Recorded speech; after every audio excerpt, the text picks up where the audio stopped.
Shalom, selamat pagi saudara-saudara yang terkasih di dalam Tuhan Yesus Kristus. Senang kita bisa berjumpa kembali di dalam Renungan dan Doa Pagi GKJ Kemuliaan Sabtu 12 November 2022. Renungan pada pagi hari ini berjudul Kerajaan Allah sudah datang dalam diri kita. Bacaan Alkitab terambil di dalam Injil Lukas pasal 17 ayat 20 sampai dengan yang ke-37.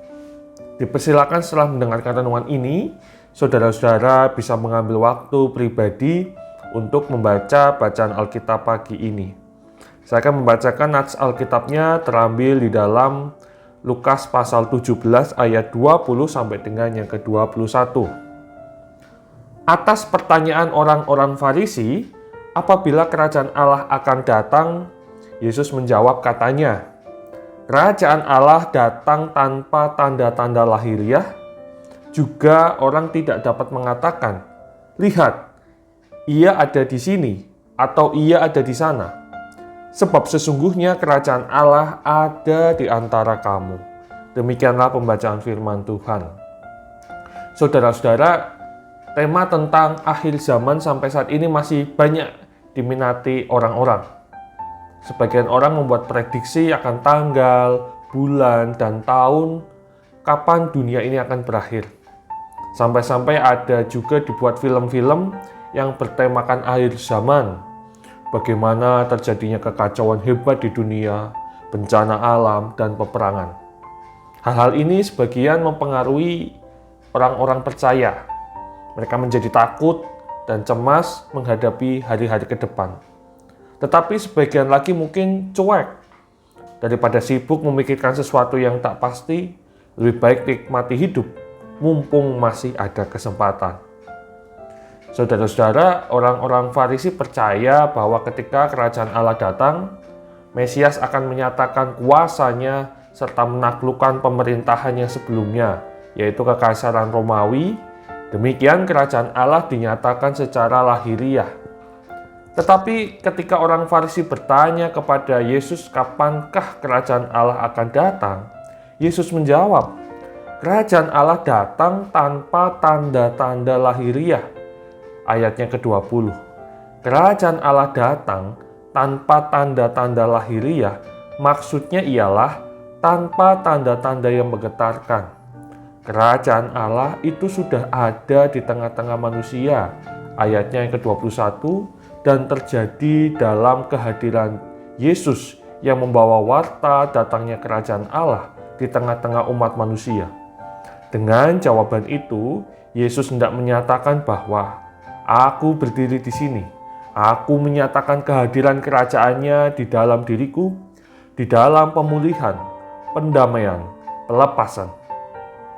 Kerajaan Allah hadir saat orang banyak melihat diri Kristus dan karyanya. Saudara-saudara, baik Yohanes Pembaptis maupun Yesus memberitakan bahwa kerajaan Allah sudah dekat. Ketika Yesus datang, ia menyatakan kerajaan Allah dalam hidup, pengajaran, dan karyanya. Tetapi, orang-orang Farisi tidak dapat melihat kerajaan Allah itu. Dari sini kita belajar bahwa terlalu fokus dan sibuk pada pekerjaan dan kegiatan harian kita dapat memadamkan pengharapan dan kerinduan kita pada kedatangan Tuhan Yesus yang kedua, datangnya kerajaan Allah. Tetapi, keinginan yang terlalu besar untuk segera melihat Tuhan Yesus akan kedatangannya kerajaan Allah bisa membuat kita tersesat dengan ramalan-ramalan palsu. Saudara-saudara, kerajaan Allah tidak hanya merupakan suatu wilayah atau roda pemerintahan.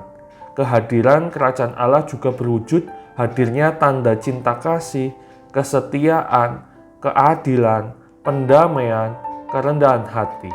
Sejatinya, kerajaan Allah sudah hadir dalam diri kita, yaitu ketika Tuhan Yesus telah menyelamatkan kita di atas kayu salib dan saat ini senantiasa menyertai kita melalui pimpinan Roh Kudus.